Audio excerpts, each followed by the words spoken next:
Elimination point of view से यहाँ पर एक इम्पोर्टेंट क्वेश्चन को हम डिस्कस करेंगे, जो कि है हमारे पास स्ट्रक्चर फॉर्मूला ऑफ अल्केन्स, यानी किस तरह से हम इजीली स्ट्रक्चर फॉर्मूला किसी भी अल्केन के लिए लिख सकते हैं।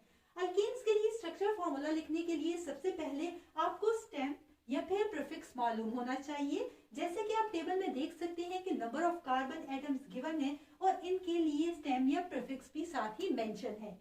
1 कार्बन एटम के लिए स्टेम या प्रीफिक्स हमारे पास मेथ, 2 कार्बन एटम के लिए एथ, 3 कार्बन एटम के लिए प्रोप, 4 कार्बन एटम के लिए ब्यूट, 5 कार्बन एटम के लिए पेंट, 6 कार्बन एटम के लिए हेक्स एंड 7 कार्बन एटम्स के लिए हेप्ट हमारे पास स्टेम या फिर प्रीफिक्स यूज किया जाता है।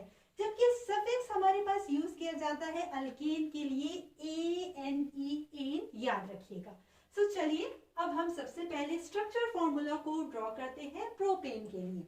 यहाँ पर आप देख सकते हैं कि प्रोप के लिए इस टेबल में नंबर ऑफ कार्बन एटम्स जो कि मेंशन है वो है 3 कार्बन एटम्स, यानी सबसे पहले हम प्रोप के लिए 3 कार्बन एटम की चेन को ड्रॉ करेंगे।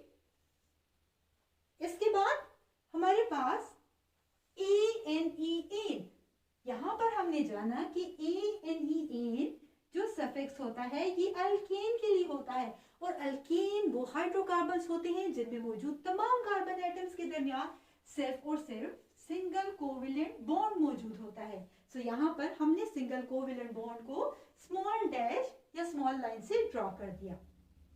अब इसके बाद हमें ये मालूम होना चाहिए कि नंबर ऑफ हाइड्रोजन एटम्स को यहाँ पर हम किस तरह से अटैच करेंगे, यानी हमें किस तरह मालूम होगा कि प्रोपेन में 3 कार्बन एटम्स के साथ कितने number of hydrogen atom attach होंगे। सो जर्नल फॉर्मूला ऑफ अल्केन के जरिए हम इसे फाइंड आउट कर सकते हैं। अब जर्नल फॉर्मूला ऑफ अल्केन क्या है, प्रीवियस वीडियो में हमने डिस्कस किया था कि अल्केन का जर्नल फॉर्मूला CnH2n+2 है। सो जैसे ही इस जर्नल फॉर्मूला में हम n की जगह नंबर ऑफ कार्बन एटम्स को पुट करेंगे, सो किसी भी अल्केन के लिए हम total number of hydrogen atom को इजीली फाइंड आउट कर सकते हैं। सो सबसे पहले प्रोपेन के लिए हम नंबर ऑफ हाइड्रोजन एटम को जर्नल फॉर्मूला के जरिए फाइंड आउट करते हैं। सो यहाँ पर total number of carbon atom जो कि प्रोप के लिए है वो 3 कार्बन एटम है। सो n की जगह हम यहाँ पर 3 को पुट कर देंगे। सो ये हो जाएगा जर्नल फॉर्मूला, n की जगह हमने 3 को पुट कर दिया, अगेन हाइड्रोजन 2, n की जगह 3 पुट कर दिया +2। सो ये हो गया हमारे पास C3H 2 × 3 6 +2 इक्वल हो गया 8 के।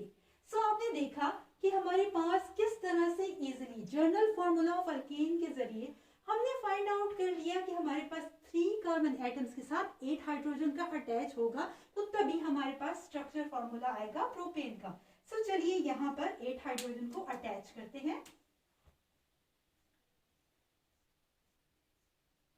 1 2 3 4 5 6 7 and 8।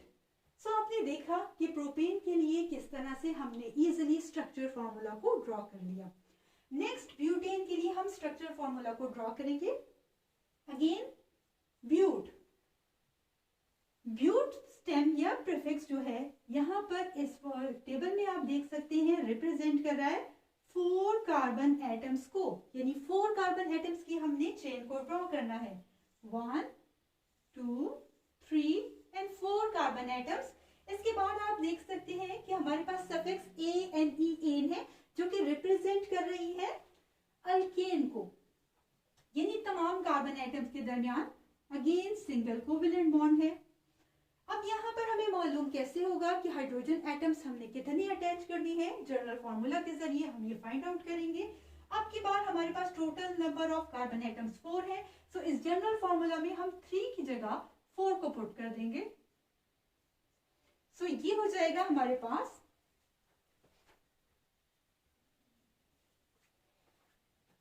C4H 2 × 4 +2, 2 × 4 इक्वल हो जाता है 8 +2 इक्वल होता है 10, यानी 4 कार्बन एटम्स के साथ 10 हाइड्रोजन अटैच होंगे। यहाँ पर हम अटैच करते हैं 1 2 3 4 5 6 7 8 9 10। और चलिए ड्रॉ हो गया हमारे पास ब्यूटेन का स्ट्रक्चर फॉर्मूला। नेक्स्ट पेंटेन के लिए स्ट्रक्चर फॉर्मूला को ड्रॉ करना है।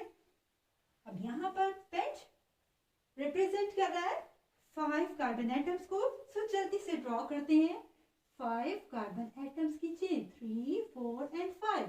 इसके बाद क्या करना है, यहाँ पर एन है जो कि रिप्रेजेंट कर रहा है सिंगल कोवेलेंट बॉन्ड को, यानी आ गया सिंगल कोवेलेंट बॉन्ड। इसके बाद हाइड्रोजन को अटैच करना है। हाइड्रोजन को अटैच करने के लिए जर्नल फॉर्मूला में हम पुट कर देंगे पेंट जो कि रिप्रेजेंट कर रहा है 5 कार्बन एटम को। सो यहाँ पर हम n की जगह total number of carbon atom जो कि 5 है इसको पुट कर देंगे C5H2 इंटू 5 प्लस 2। सो ये हो जाएगा C5 into H2 into 5 equal हो गया 2 5 सा 10 प्लस 2 इक्वल होता है 12, यानी टोटल 12 हाइड्रोजन एटम हमारे पास अटैच होंगे 5 कार्बन एटम्स के साथ पेंटेन में। चलिए जल्दी से अटैच करते हैं और स्ट्रक्चर फॉर्मूला को ड्रॉ करते हैं पेंटेन के लिए।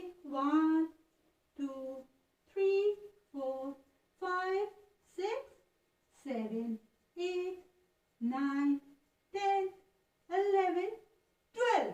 और ये ड्रॉ हो गया हमारे पास स्ट्रक्चर फॉर्मूला पेंटेन के लिए। हेक्सेन का स्ट्रक्चर फॉर्मूला तो आप ड्रा कर सकेंगे ना।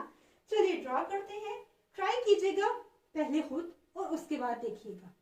ये अगेन हमारे पास हेक्स रिप्रेजेंट कर रहा है। इस टेबल में आप देख सकते हैं 6 कार्बन एटम्स को। सो जल्दी से ड्रॉ करते हैं 6 कार्बन एटम की चेन 1 2 3 4 5 एंड 6। इसके बाद ANEN जो कि रिप्रेजेंट कर रहा है सिंगल कोवेलेंट बॉन्ड को। हाइड्रोजन एटम को अटैच करने के लिए जनरल फॉर्मूला में हम n की जगह total number of carbon atoms को पुट करते हैं। Hurry up number of carbon atoms को पुट करें। C n की जगह पुट कर दिया। कितने नंबर ऑफ कार्बन एटम्स है हेक्सेन में, टेबल में हमने देखा हेक्सेन में 6 कार्बन एटम 6 यहाँ पर पुट कर दिया।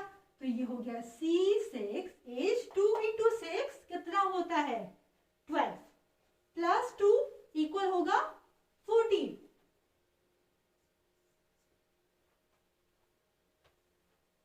अब क्या करना है, हाइड्रोजन को अटैच करना है।